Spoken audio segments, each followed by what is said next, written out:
Today, we are going to go over the top 5 mistakes that I see made when folks start their GLP-1 meds.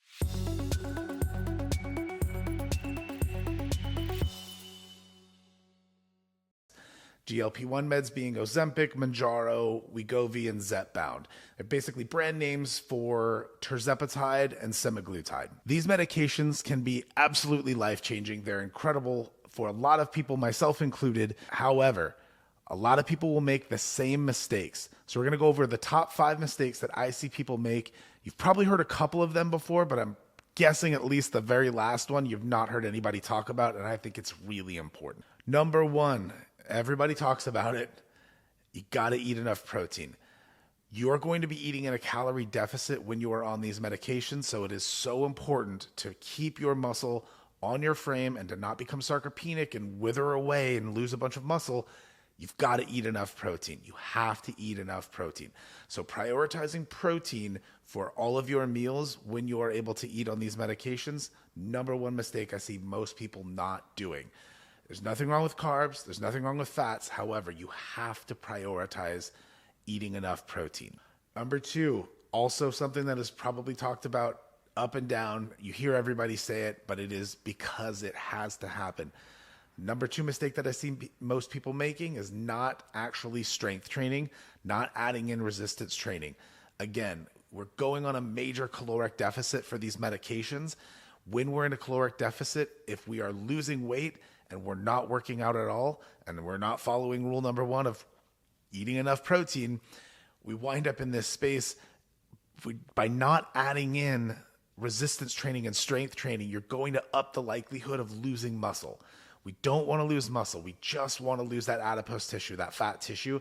And strength training and prioritizing moving your body, adding in resistance training, like getting out to the gym and eating enough protein, that's what's going to save us from keeping all that muscle mass on our frame and just losing fat. Number 3, the third biggest mistake that I see people make with these medications when they start them is not being prepared for the GI issues that a lot of people experience. Tirzepatide tends to have lower instances of GI issues. It's a more expensive medication because it's a dual agonist.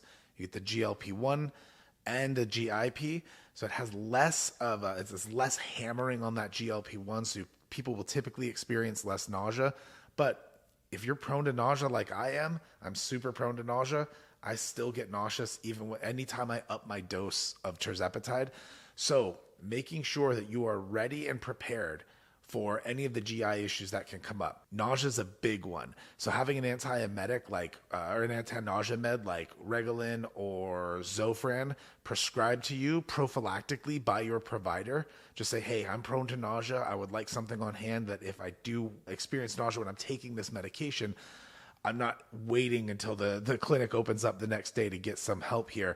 I'd like to have that on hand. They're generally inexpensive and they're generally fairly innocuous and don't have a ton of side effects, but they will absolutely help you out in a bind.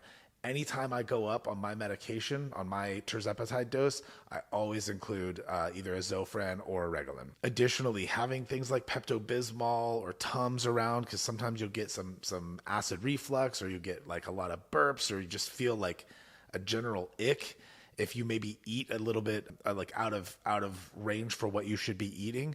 Sometimes you'll have like a lot of like upset stomach and stuff, and having those things like Tums and Pepto, they're just over the counter, having those on hand so you can just handle those symptoms when they come up, as opposed to having to go to the store and waiting and just feeling uncomfortable and gross. Like, be prepared, have these things at home before you start your medication. For folks with IBS, sometimes these medications will kind of like turn you a little more regular, and it's a major relief.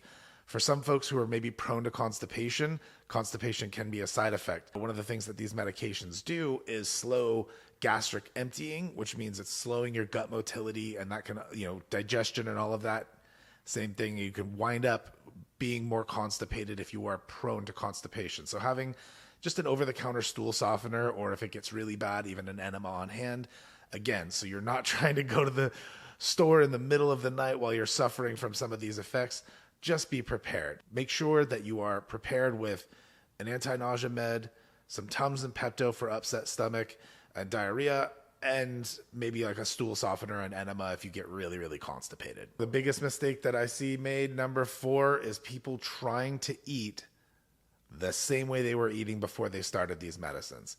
If you are adding in like junk food, like pasta and cheeseburgers and French fries and things like that, even on like a cheat meal basis, and you try to go and hit the same thing you were hitting before, you're gonna experience some really gnarly side effects. High fat, fried foods, things like this that you know are bad for you and maybe you were able to tolerate before, these medications will make you fill up so fast that if you were trying to eat like that, you will be in a world of hurt. A lot of the GI issues that people experience come from trying to eat like they were eating beforehand, and it will fuck you up. You will just feel miserable, and you will really, really wish that you hadn't eaten like that. If you are going to do a cheat meal, say you're eating really healthy for a week and you're like, okay, on Sundays I want to do a cheat meal, take it easy, show a lot of restraint. Start with a quarter of the amount of whatever junk food you are going to have as your treat. Start with a quarter amount. Give yourself 10 or 20 minutes. See how it feels. Junk food specifically is engineered to make you want to keep consuming more past the point of being full, reaching satiety. On these medications, if you push past that, you will experience a world of hurt. So don't try to eat like you were eating previously. You will regret it. Number 5. Now, if you are cost sensitive and you cannot afford it, I totally understand.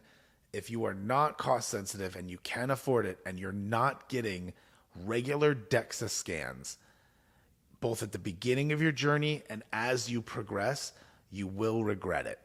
A Dexa scan is a way more accurate way to measure what kind of body recomposition and what kind of fat loss and muscle gain or muscle loss you're experiencing while you're on one of the GLP-1 drugs.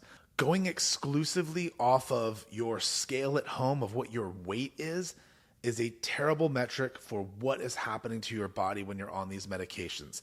Sometimes you will hit a space where you'll sit at the same weight for a week or 2 or 3 or 4, and you're like, fuck, I'm not making any progress. I'm eating right. I know I'm in a caloric deficit. My body's looking better, but man, the scale is not budging. You could be adding muscle and lowering fat, and going through and getting regular Dexa scans. We recommend to our patients about every 3 to 4 months to get a Dexa scan. They're not cheap, right? They're somewhere, depending on where you are in the country, between $50 and $100 per scan. But it will tell you what your total body fat is, like both percentage weight and where it is, what your bone density is, which is important, where your visceral fat is. Visceral fat is the most inflammatory and the worst kind of fat that you can carry. That's fat around your organs. Finding out where that is, that's really, in my opinion, when we're going for body recomposition and we're going for fat loss, that's the fat loss that I'm the most interested when it comes to people's health journeys. It will also tell you what your total lean body mass is. That's going to give you a good metric, a good baseline. If you start by getting a Dexa scan at the beginning of your GLP-1 journey and then going in another 3 months, you may have lost a certain amount of weight on the scale, but we want to know what kind of weight you're losing. Since we're eating in a big caloric deficit on these medications, the fear and the downside is if you are, essentially starving yourself, you might be losing muscle too. So we want to do everything we can to prevent that. And what gets measured gets managed. So if we're only looking at the scale, we're not getting the full picture. We want to figure out whether you're gaining or losing muscle, whether you're gaining or losing fat, and then specifically, where's your visceral fat?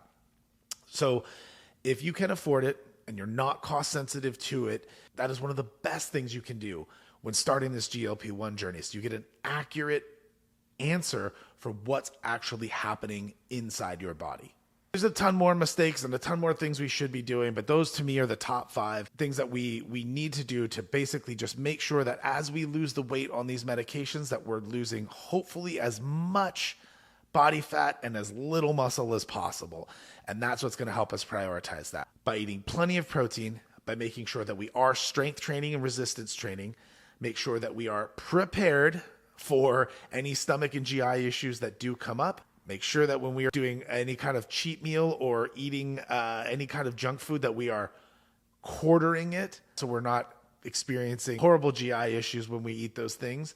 And then making sure that we're checking Dexa scans to get our body composition understood and truly measured. Those are the top 5 mistakes that I see most people make when they start their GLP-1 journey. Don't be one of those people. Thank you so much for watching. Before you go, if you wouldn't mind liking, subscribing, and leaving a comment for the algorithm, I'd super appreciate it and helps me keep making these videos. Thanks.